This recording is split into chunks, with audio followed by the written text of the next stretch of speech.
our channel RS Public School, Barachawar.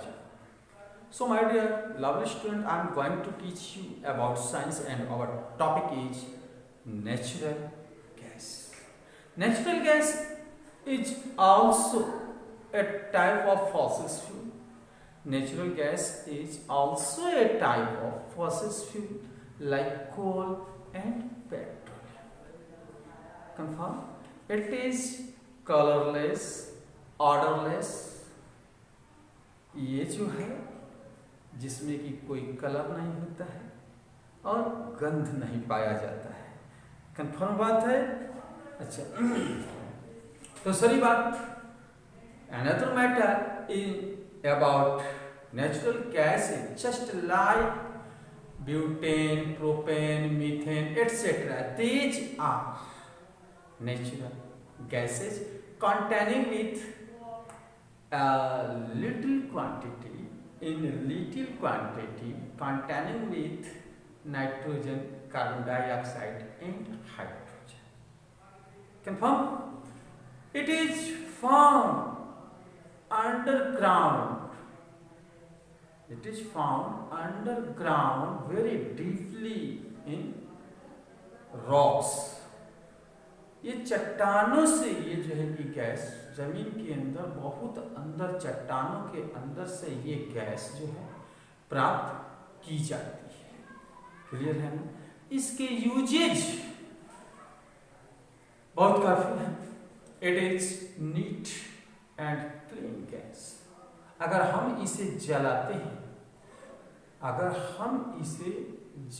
हैं तो और चीजों की तरह बहुत अधिक मात्रा में जो है कि कार्बन डाइऑक्साइड, नाइट्रोजन सल्फाइड इत्यादि गैसेज जो हैं रिलीज नहीं होती हैं, जिससे कि हमारा एयर पॉल्यूशन होता है।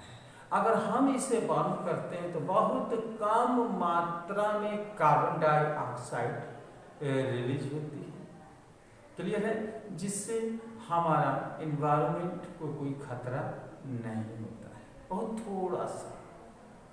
इसलिए जो है कि इसे जो है कि हम लोग ग्रीन गैस के भी नाम से जानते हैं। क्लियर है? इसका प्रयोग कुकिंग में किया जाता है, इलेक्ट्रिसिटी प्रोड्यूस करने में किया जाता है। Clear? Central heating and cooling के फॉर्म में यूज किया जाता है एक्सेट्रा। हमारे देश में भी ये नेचुरल गैस का पाइपलाइन बिछा हुआ है। नेचुरल गैसेज का पाइपलाइन जो है बिछा हुआ है वडोदरा से दिल्ली तक। ठीक है? तो हम इसके माध्यम से जो है नेचुरल गैसेज की डिलीवरी कर देते हैं। लेकिन एक बात और है बच्चों की, जब ये फॉसिल फ्यूल है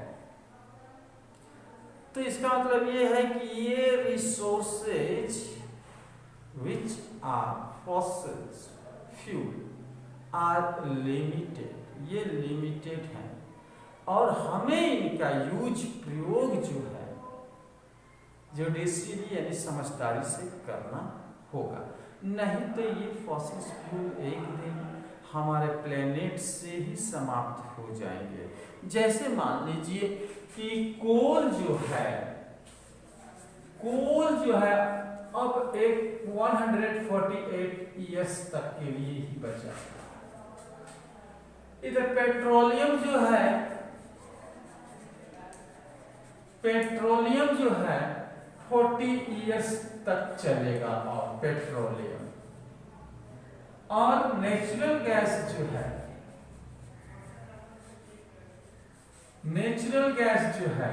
61 ईयर्स तक चलेगा।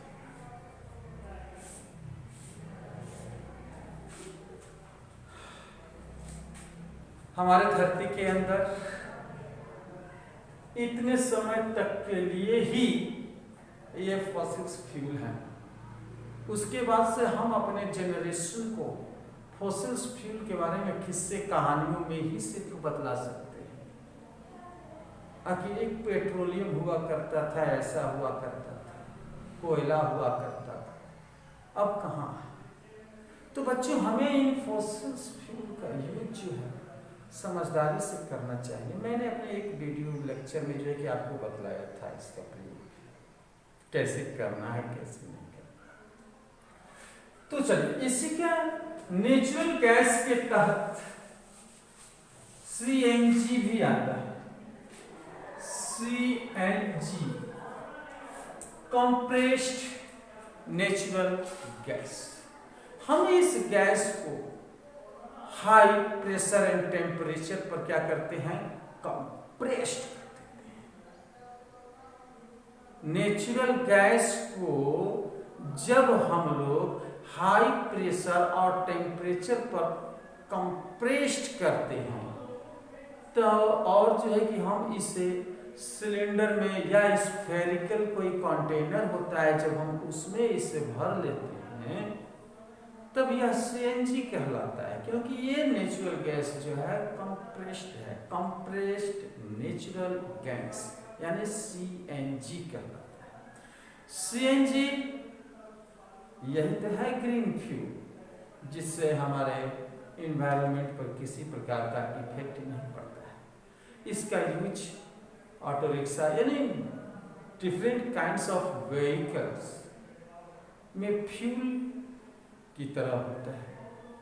फ्यूल के रूप में हम लोग इसका प्रयोग करते हैं और इससे निकलने वाला जो धुआं होता है बच्चों वो हमारे एटमॉस्फेयर पर किसी भी प्रकार का इफेक्ट नहीं डालता है। क्लियर बात है। बात अब हम लोग थोड़ा सा करते हैं बच्चों ग्लोबल वार्मिंग के बारे में। ग्लोबल वार्मिंग क्या है? तो ग्लोबल वार्मिंग हमारे प्लेनेट अर्थ के चारों तरफ एटमॉस्फेयर का घेरा है, just like a blanket there is a covering of air called atmosphere.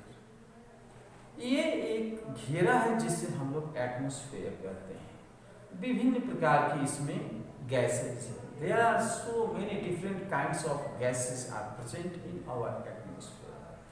The function of this atmosphere is maintains the temperature of Earth. ये अर्थ के टेम्परेचर को मेंटेन करता है। बहुत काफ़ी ऐसी गैसें हैं, कुछ गैसें ऐसी भी हैं ना, काफ़ी कुछ ही गैसें ऐसी हैं जो सनलाइट को भी ट्रैप कर लेती हैं, सनलाइट को ट्रैप कर लेती हैं। लेकिन बच्चों बाय फॉल्ट अगर हमारे एटमॉस्फेयर के जो रेशियो में जो गैसेज हैं अगर इनके रेशियो का बैलेंस अगर डैमेज होने लगे, बिगड़ने लगे, जैसे जब हम लोग अत्यधिक मात्रा में कार्बन डाइऑक्साइड प्रोड्यूस करेंगे जैसे कि चिमनी हुआ या फिर और भी फैक्ट्रीज हुए या भी बहुत काफ़ी चीज़ें हैं जिससे पॉल्यूशन बढ़ता है। पॉल्यूशन जब बढ़ेगा तो इसका मतलब यही हुआ कि एटमॉस्फेयर में जो गैसें सफिशिएंट क्वांटिटी में उपलब्ध हैं ये पॉल्यूटेंट्स जो हैं इनके रेशियो को या तो बढ़ा देता है, इंक्रीज करता है या फिर घटा देता है। यानी इंक्रीज डिक्रीज का ये जो मामला है इससे जो है क्या होता है कि हमारे अर्थ का टेम्परेचर जो है कि चेंज होने लगता है। यही है ग्लोबल वार्मिंग।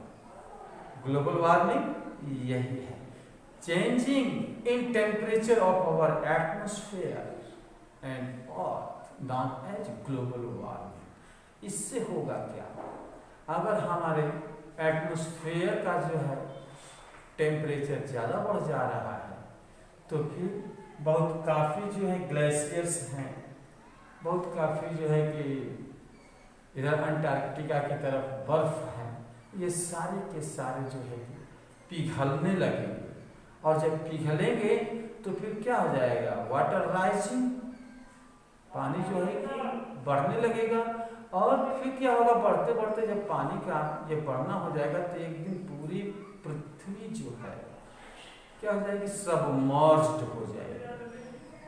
सबमर्ज्ड हो जाएगी यानी कि पूरी की पूरी पृथ्वी पानी में डूब जाएगी। क्लियर है? ये क्लाइमेट में भी कुछ चेंजिंग आ जाएगी, क्लाइमेट में भी कुछ चेंजिंग आएगी। तो ये है आपका बच्चों ग्लोबल वार्मिंग। अब thank you for watching my video. We will again meet in my next video. Till then.